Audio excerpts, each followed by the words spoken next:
오늘 나눌 말씀의 제목은 믿음, 소망, 사랑 그 다음입니다.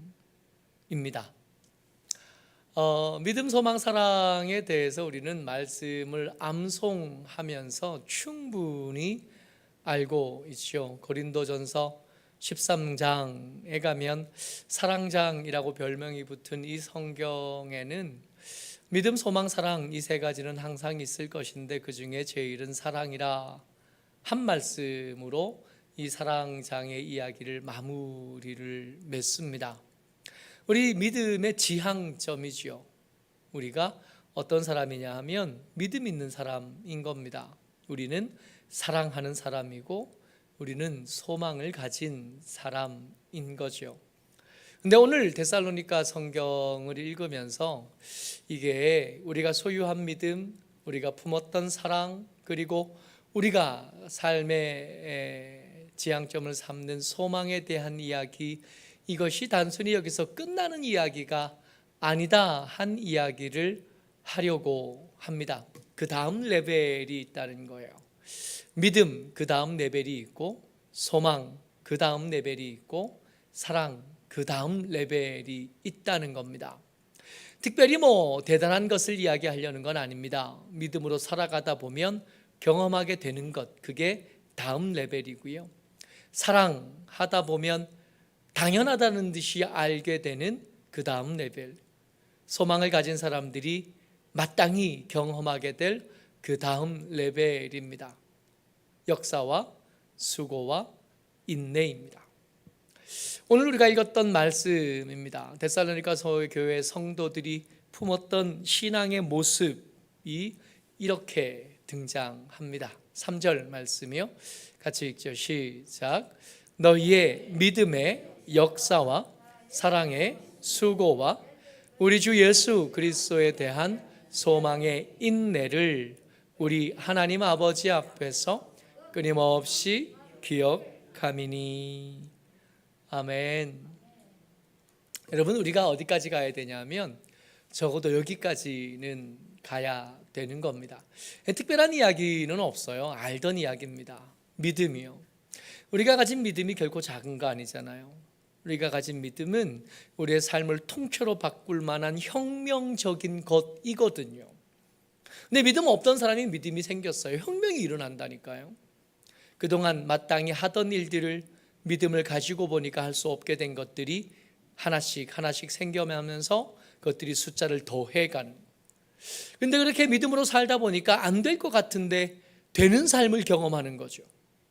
우리가 알던 것 외에 우리가 모르던 눈에 보이지 않던 하나님이 살아계셨고 그 하나님의 살아계신 하나님의 살아계심이 믿음으로 반응하는 우리에게 역사하심으로 등장하게 되는 겁니다. 그래서 믿음의 다음 레벨은 역사인 거죠. 믿음을 안다가 아니라 산다고 할 때 이 믿음으로 살아가는 사람에게는 하나님의 간섭하심이 응원으로 나타나게 되고 격려하심으로 나타나게 되고 사람들이 흔히 말하는 기적이라는 형태로 얼마든지 나타나게 되는 겁니다. 믿음을 머리로만 알 때는 이게 이해가 안 되던 거예요. 믿음을 글로만 볼 때는 이해가 안 되던 건데 믿음이 삶이 되고 나면 그리 낯설지 않게 하나님의 살아계심을 확인하게 되고 하나님의 구체적인 능력들을 맛보아 아는 일들을 경험해 가게 됩니다. 군대 가서 세례를 받았어요. 그런 얘기 한번 했었던 기억이 납니다. 세례 받은 날 아버지 어머니 어디 가신다고 문방구 가게 봐라 그래가지고 가게 봤다는 얘기 했잖아요. 그리고 그 다음 해에 군대를 갔거든요. 군대 갔는데 알겠는 거예요. 하나님이 얼마나 크신지, 내게 베푸신 사랑이 얼마나 큰지. 세례를 받기는 해야겠는데 주머니에 한 푼도 없죠. 훈련소에 간 친구가 무슨 돈이 있겠어요. 200원 있었는데 200원 이게 예치를 시켜야 되거든요. 입소할 때 예치를 200원 이게 큰 소리로 말해야 돼요. 제가 176번이었는데 176번 200원 그러기가 창피한 거예요. 그래서 이게 입 예치하기 전에 옆에 쓱 버렸어요. 200원. 정말 한 푼도 없었어요. 마지막 주에 세례 받는데 세례 받으면서 뭔가를 드리고 싶은데 아무것도 없잖아요. 그래서 입대할 때 친구가 사주고 간 시계 있었어요. 비싼 시계도 아니야. 그때 10,000원이 채 안 했던 것 같아요. 근데 가진 게 그거밖에 없었어요. 그걸 드렸어요. 시계가 없으면 불편하거든요. 근데 그걸 드렸어요. 드리면서 너무 죄송했어. 하나님, 드릴 게 이것밖에 없습니다. 가난하게 참 불편하고 싫으네요. 했던 기억이 납니다. 믿음에는 믿음을 알다, 믿음을 배웠다 말고 믿음으로 살다가 되고 나면 반드시 역사가 나타납니다. 하나님은 살아계시고 그의 말씀은 운동력이 있어서 그 말씀으로 살아가다 보면 반드시 혁명적인 변화가 그 삶에 나타나기 마련이거든요. 이 역사가 있는 거예요. 사랑이요. 여러분, 사랑은 배웠을 때, 들었을 때와 사랑이 시작됐을 때는 사람이 바뀌는 거잖아요. 그렇게 꿈쩍도 안 하던 아들이 그 여자아이를 위해서라면 아침에 일찍 일어나서 어디든 가는 거예요. 저게 늦게까지 앉아도 피곤한 줄도 모르잖아요. 사랑이 그 일을 가능하게 하는. 밥도 못하던 신혼의 아내들이 아이가 태어나고 나면 엄마가 되기 시작합니다. 아내일 때는 참 철없는 사람이었는데 엄마가 되고 나면 위대한 사람이 돼요. 근데 그 위대함이 어떤 것으로 이루어져 있냐 하면 밤에 잠 못 자는 거, 아이가 울면 깨는 거, 기꺼이 그 일을 감당하는 거. 이 사랑에는, 이 사랑이 우리 가운데서 들어와서 사랑을 하기 시작하면 수고로움은 반드시 따라오는 짝 같은 거예요. 사랑을 살면 수고로움은 별개의 것이 될 수 없는 겁니다. 소망이요. 그냥 소망 말고 우리 주 예수 그리스도에 대한 소망. 그냥 소망으로 이 얘기를 할 수는 없어요. 그냥 소망 아니라 우리 주 그리스도 예수에 대한 소망입니다. 집값이 오를 것에 대한 소망, 아들이 취직할 것에 대한 소망, 우리의 삶이 형통하고 건강하고 아프지 않을 것에 대한 소망 말고 우리 주 예수 그리스도를 향한 소망에는 반드시 인내함이 따라올 수밖에 없습니다. 이 이야기는 다음으로 이어져 갑니다. 한번 생각해 보십시오. 믿음이 역사가 되고 사랑이 수고함이 되고 그리고 소망이 인내가 될 때 이게 가능하기 위해서 필요한 것들이 몇 가지 등장합니다. 그 중에 첫 번째가 많은 환난이에요. 정말 슬프게도, 정말 불편하게도 믿음이 믿음다워지기 위해서, 사랑이 사랑다워지기 위해서, 소망이 소망다워지기 위해서는 이 과정을 거치지 않는 수는 없는 것 같아요. 피할 수 있으면 피했으면 좋겠고 피할 수 있는 길이 있으면 얼른 피하는 게 맞는 것도 같은데 여러분, 살다 보면 절대로 피할 수 없는 환난, 절대로 피할 수 없는 고난은 반드시 우리의 삶에 닥쳐옵니다. 데살로니가 교회 성도들에게도 그랬습니다. 1장 6절 말씀 같이 읽어보죠. 시작. 또 너희는 많은 환난 가운데서 성령의 기쁨으로 말씀을 받아 우리와 주를 본받는 자가 되었으니.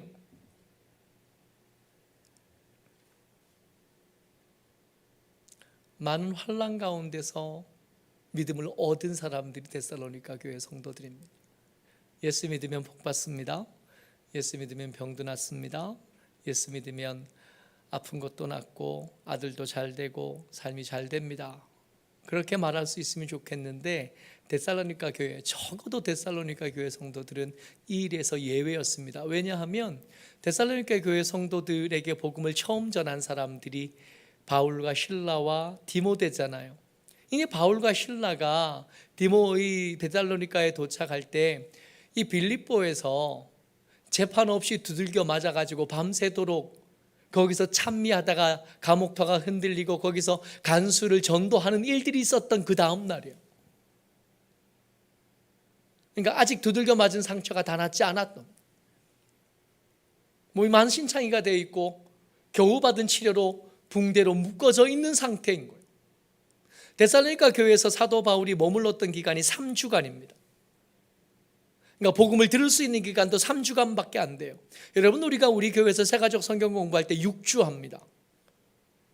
그것보다 짧은 반쪽밖에 안 되는 기간 동안 예수 그리스도가 누구신지에 대해 배웠고 그가 당한 고난이 뭔지에 대해서 배운 겁니다. 근데 고난당한 예수님을 전하는 사도 바울의 모습이 뭔지 알겠는 거예요. 고난이, 그 모습을 보면 고난이 보이는 겁니다. 그렇고 3주 만에 유대인들이 불량배들을 사주해서 이 사람들을 쫓아낸 거 아니겠어요? 그 바람에 사도 바울과 실라와 디모데는 헤어져서 사도 바울 혼자 아테네까지 갔던 거 아니겠어요? 그 사건의 현장이 데살로니가 교회입니다.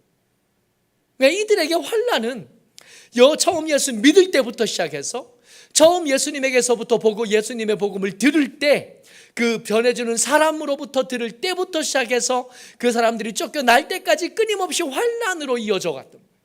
여러분, 사도 바울을 쫓아냈던 그 불량배들이 그 뒤에 베레아까지 쫓아왔었단 말입니다. 베레아까지 쫓아갔던 그 살기 등등한 사람들이 데살로니가에 있는 야손을 비롯한 다른 예수 믿는 사람들을 그냥 내버려 뒀겠어요? 믿음이 그 가운데 들어가면 변화가 생기잖아요. 이제 그들에게는 믿음이 살기 시작했으니까 역사가 일어나고 사랑의 수고가 일어난 상태인데 이제는 표시가 난 거 아니에요. 그들의 가슴에 이름표가 붙은 겁니다. 크리스찬이라는 이름표가 붙은 겁니다. 숨겨지지 않고 숨길 생각도 없는 사람. 그러니까 이들이 당할 환난은 필연일 수밖에 없었던 겁니다. 여러분, 믿음이 언제 자라요? 우리가 원하는 바를 이루었을 때일까요? 우리가 꾸던 꿈이 이루어졌을 때, 그때 우리의 믿음이 자라는가요? 교회가 성전을 건축하는 것을 마무리 지은 다음에 갈라졌다, 힘들어졌다, 어려워졌다 한 얘기 많이 들어보지 않으셨어요?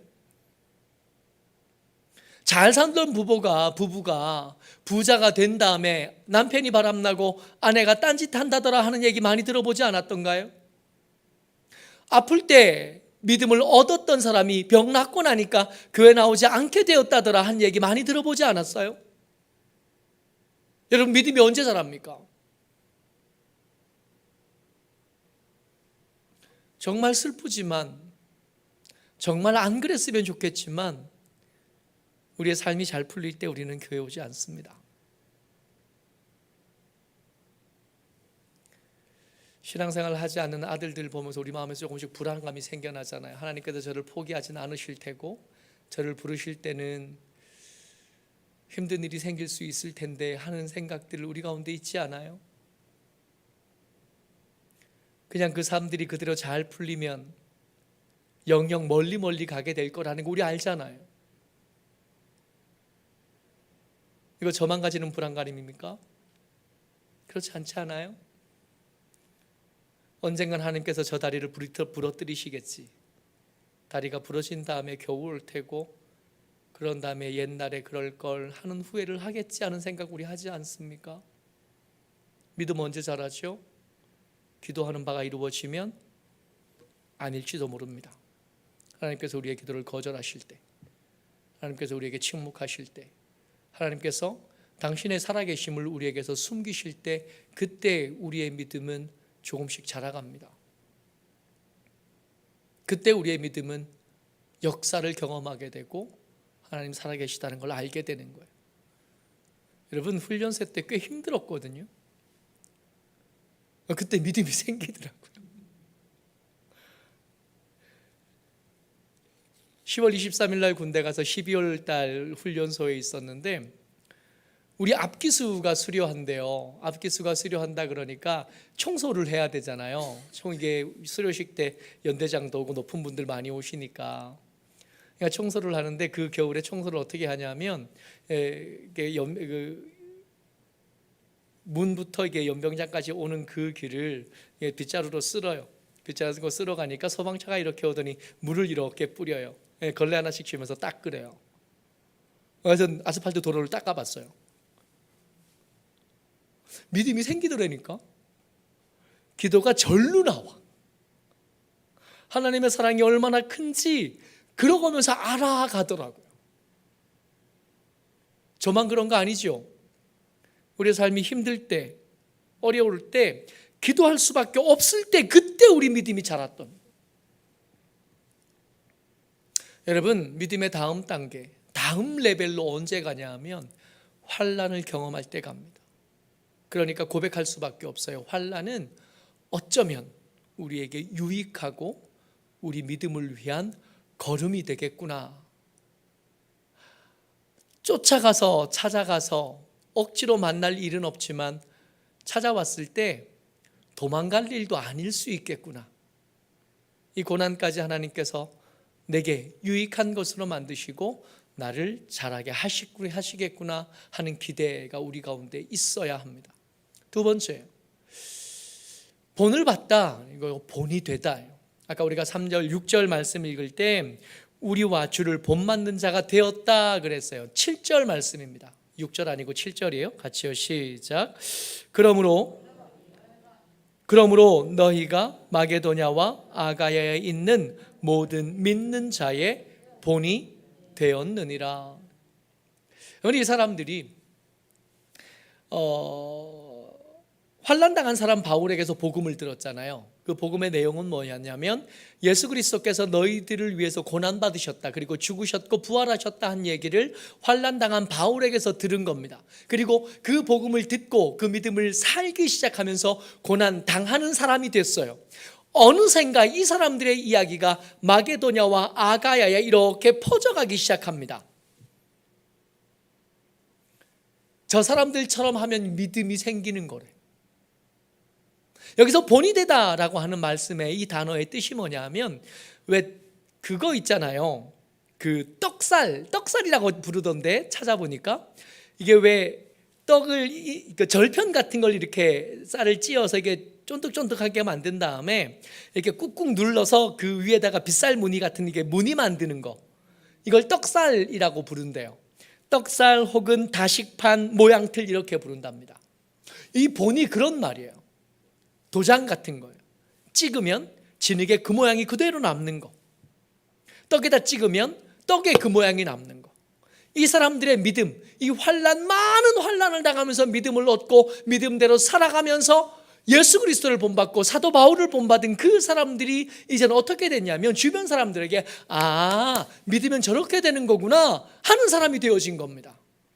이제는 예수 그리스도를 누구를 통해서 보게 되냐면 사도 바울이 없어도 그 데살로니가 교회 성도들을 보면 믿음은 저런 거네, 저렇게 하면 믿음을 얻는 거고, 저렇게 하면 믿음이 생긴 거고, 저렇게 하면 구원의 증거와 열매가 그 삶에 있는 거가 되는 거네. 어떻게 예배 드려야 되나? 그 사람 보면 알게 되는 거. 어떻게 기도해야 되나? 그 사람 보면 알게 되는 거. 어떻게 사랑하며 살아야 되나? 그 사람의 모습을 보면 알게 되는 거. 예수 믿는 사람들의 소망이 무언가, 그 사람들의 삶의 모양을 보면 알만하게 되는 거. 한때는 본을 보는 사람이었는데 이제는 본이 된 사람들이 된 겁니다. 그 삶의 구체적인 열매들이 나타나요. 이제 그 속에 있는 믿음은 그만 아는 게 아니라 그 주위의 사람 다 압니다. 어떤 사람은 그 믿음을 칭찬하기도 하지만 어떤 사람은 그 믿음을 미워하기도 하고 싫어하기도 하겠죠. 그 마음속에 있는 믿음 아니라 그 말 속에 등장했고 표정 가운데 등장했고 걸음걸이와 삶의 모양을 통해서 등장했습니다. 이제는 그 삶의 모습을 보면 저 사람들은 크리스찬이네 하고 모두가 알게 된 겁니다. 표시가 나게 된. 믿음이 언제 자란다고요? 나와 함께하는 사람들이 내가 예수 믿은 줄 알게 되면 그때 믿음이 자라는 겁니다. 그럼 믿음이 반대로 언제 수그러들어요? 그 믿음을 숨길 때. 내가 예수 믿는 걸 아무도 모르게 하라. 이순신의 본을 거기서 보는 사람들이, 내 죽음을 저기 알게 하지 마라. 그렇게 하는, 내가 예수 믿은 걸 아무도 알지 못하게 하라. 여러분, 그때 믿음은 죽으러드는 거고, 믿음이 언제 자라냐 하면 내가 예수 믿는 걸 내 남편이 알게 되고, 내 아들들이 알게 되고, 내 이웃집 사람들이 알게 되고, 내 아랫사람이 알게 되고, 내 윗사람이 알게 되고, 그 사람의 믿음이 이제는 숨겨지지 않는 것이 되었을 때 우리의 믿음은 다음 레벨로 갑니다. 한 가지 더요. 이게 가장 중요한 조각일 겁니다. 믿음의 다음 레벨의 구성 요소예요. 주 예수의 강림하심입니다. 여러분, 윤리적인 삶을 산다고 믿음이 자라는 게 아닙니다.